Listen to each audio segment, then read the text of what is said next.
کہ آئندہ آنے والا ملک پاکستان کن خطوط پر استوار ہوگا، مگر ان خطوط پر چلنے ہی نہیں دیا گیا اور یہ عمارت اپنے ڈیزائن سے ہٹ کر کیا بنی۔ مشکلات مانے تھیں، کیا شخصیات مانے تھیں، کیوں ہوا نہیں بڑی ایسا؟ سیدھی سی بات ہے کہ پاکستان کو بننا تھا عوام کے لیے، عوام کی بہتری کے لیے، مگر یا تو عوام کی بہتری ہو سکتی ہے یا خواص کی بہتری ہو سکتی ہے، یا تو کسی کسان کی بہتری ہو سکتی ہے یا جاگیردار کی بہتری ہو سکتی ہے، یا تو مزدور خوش رہ سکتا ہے یا سرمایہ دار خوش رہ سکتا ہے۔ اس ملک کا سب سے بڑا المیہ یہ ہے کہ پچھلے 62 برسوں سے جو کسان یا ہاری کا نمائندہ ہے پارلیمنٹ میں وہ جاگیردار ہے، اور جو مزدور کا نمائندہ ہے وہ سرمایہ دار ہے۔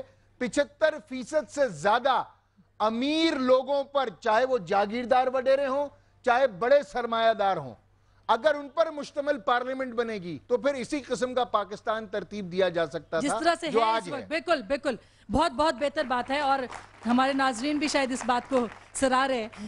حسین صاحب، کیا مشکلات مانے تھی؟ جو بات حیدر عباس صاحب کہہ رہے ہیں بالکل درست کہہ رہے ہیں کہ پاکستان میں جاگیردار یا وڈیرے یا پارلیمنٹ کے اندر نمائندہ وہ لوگ ہیں جن کا پاکستان کی عوام کے ساتھ کوئی تعلق نہیں ہے۔ کیوں ہم ایک سسٹم، ایک آئین، اور پھر 25A تو اب ایڈ ہوا ہے، 63 برسوں کے بعد جس ریاست میں بنیادی حقوق کا فیصلہ ہوا ہو، وہاں پہ کیا آپ انصاف توقع کرتے ہو؟ میرا خیال ہے کہ ہمیں اس سلسلے میں تھوڑا سا تاریخ کو بھی دیکھنا پڑے گا۔ شاید آپ لوگ میں سے کچھ لوگ بور بھی ہوں، میں 2 منٹ چاہوں گا۔ ہوا یوں کہ جب پاکستان بنا، پاکستان تو بن گیا، لیکن اس سے پہلے جب سیکنڈ ورلڈ وار 2 سال پہلے ختم ہوئی تھی، اس میں ہمیں ایک انعام دیا گیا، ایک شیلڈ ملی گوروں کی طرف سے، یورپ کی طرف سے، امریکہ کی طرف سے، کہ ہماری فوج یا ہمارے لڑاکا لوگ جو ہیں یا ہماری نسلیں جو پوٹھوہار میں اور دوسرے علاقوں میں رہتی ہیں وہ مارشل ریس ہیں، کیونکہ وہ لڑتے بہت اچھا ہیں۔ جب یہ یقین، یہ باور کرا دیا گیا کہ آپ مارشل ریس ہیں، تو پھر مارشل ریس نے سوچا کہ ہمیں ہی ذہین ہے، ہمیں ہی حکومت کرنا ہوگی، اور آپ یقین کیجئے کسی دنیا میں فوج کے ذریعے کوئی ملک ترقی نہیں کر سکتا۔ اصل بات یہ ہے کہ معیشت کے ساتھ جو روس کی بات بھی ہوئی، ہم نے انہیں شکست دی یا ان کی معیشت نے انہیں شکست دی یا ان کے بموں نے ان کی شکست دی، ان کو اس راستے پہ لگا دیا گیا کہ آپ بم بنائیں، اور بموں کی ایک ایٹم بم بنانے کی، ہائیڈروجن بم بنانے کی ایک ریس شروع ہو گئی۔ 50,000 امریکہ سے زیادہ، US سے زیادہ بم تھے ایٹامک اور ہائیڈروجن سوویت یونین کے پاس، لیکن ان کا کیا ہوا کہ اس کے بعد جب ریڈ سکوائر میں لوگوں نے جوتے مارے، عورتوں نے اپنی چپلیں ماری ٹینکوں کو، تو انہیں بعد میں اس کے 1 سال 6 مہینے بعد جنرلز، ریٹائرڈ جنرلز اور دوڑے ہوئے جنرل دکھاتے تھے اپنے میڈل کہ یہ میڈل ہم نے جیتے ہیں، یہ جنگوں میں جیتے ہیں، ہمیں خیرات دو، پلوں پہ اور دوسرے۔ اصل بات یہ ہے کہ جب یہ ہوا، کیونکہ کوئی بھی دنیا میں کسی جگہ بھی فوج حکومت کے اصرار اور رموزی، فوج کا ایک الگ کام ہے، ان کا بڑا کام ہے، لیکن میں نے 2 منٹ مانگے تھے، 2 منٹ نہیں ہو گئے۔ چاہے اصل بات یہ ہے کہ پھر ہمیں ہوتا کیا ہے کہ جب فوج نے یا فوج کے تالے ازما جنرلوں نے یہ سوچا، یہ پہلے دن ہی سے سوچ لیا گیا، وقت نہیں ہے کہ ورنہ ان کی بات بھی بتائی جائے کب سوچا اور کیسے سوچا، لیکن یہ سوچ لیا گیا۔ اور 11 سال بعد پاکستان بننے کے جب ایوب خان آئے تو وہ اس سے پہلے بھی اقتدار ہی میں تھے، 53 سے ہی وہ ڈیفنس منسٹر، فوج کے جنرل ڈیفنس منسٹر اسی وقت تھے۔ تو پھر انہیں ایک شعر مجھے یاد آ رہا ہے کہ کچھ تو ہوتے ہیں محبت میں جنوں کے آثار، اور کچھ لوگ بھی دیوانہ بنا دیتے ہیں۔ ہوا یہ کہ اقتدار کی محبت ایسی تھی کہ لوگ ملتے گئے جنہوں نے ان کو دیوانہ اور مزید دیوانہ بنا دیا۔ پہلے بیوروکریسی ملی، پھر ملے، پہلے فیوڈل لارڈز ملے جیسے کہ میرے بھائی نے کہا، اس کے بعد بیوروکریسی ملی، اس کے بعد اللہ رحم کرے یحییٰ خان جیسے نیک پارسا آدمی نے کے زمانے میں جناب جنرل یعقوب علی کے بھائی جب وہ وزیر اطلاعات بنے تو انہوں نے ری انوینٹ کیا نظریہ پاکستان بننے کے 18 سال بعد نظریہ پاکستان انوینٹ کیا گیا۔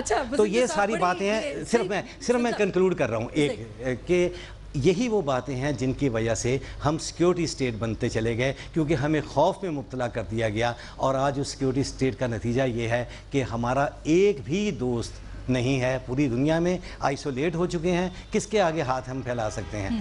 اور اس کے ساتھ ہمسایوں میں بھی کوئی ایسا نہیں. بہت بہتر. بزنجر صاحب خدا کرے پاکستان رہے اور انشاءاللہ رہے گا, بننے کے لیے پاکستان کو رکھا ہے پروردگار نے, لیکن ہم اس وقت کیا ہیں؟ ویلفیئر اسٹیٹ ہیں, سیکیورٹی اسٹیٹ ہیں, نیشنل اسٹیٹ ہیں, کیا ہے اس وقت ہم؟ دیکھیں حیدرآباد رضوی صاحب نے بات کہی, ہمارے دوست نے بات کی. دیکھیں شروع میں جو آپ کے الائنسز بنے پاکستان بننے کے بعد, جاگیردار, فوج, بیوروکریسی, آہستہ آہستہ مذہبی طاقتیں. اب جب یہ تینوں طاقتیں ملتی ہیں, یہ تینوں طاقتیں جمہوریت کی نفی ہے. جاگیردار بھی جمہوریت کی نفی ہے, فوج بھی اس کی نفی ہے, اور مذہبی جماعتیں بھی بنیادی طور پہ جمہوریت کی نفی ہے. بالکل. اب جب یہ تینوں اکٹھے ہو گئے, اب ضرورت کہاں آ گئی؟ ضرورت تو ان کے رہ گئے. اب تو عوام کا معاملہ ہی ختم ہو گیا, عوام کا مسئلہ ہی حل ہو گیا. اب تو ان تینوں کی حکومت جب بنی تو ان کے اپنے ضروریات بنے.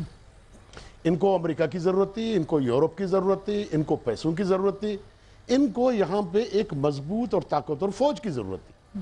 اور انہوں نے تمام ذرائع استعمال کر کے ایک مضبوط فوج بنایا, اور آپ وہاں سے ایک سیکورٹی اسٹیٹ بنے. جب آپ سیکورٹی اسٹیٹ بنتے ہیں, پھر اس میں یہ نہیں دیکھا جاتا ہے کہ یہاں تعلیم کتنی ہے, یہاں صحت کتنی ہے, عام لوگوں پہ خرچ کتنا ہو رہا ہے.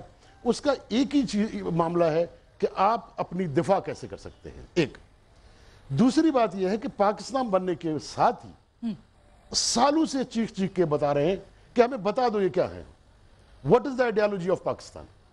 کوئی جج, کوئی عالم, کوئی فائق آدمی آ کے ایکسپلین کرے. یہ نہ آئیڈیالوجی آف پاکستان تھا نہ ہے. ایکچولی آئیڈیالوجی آف پاکستان کیا تھا؟ دیٹ واز اونلی انڈیا دشمنی.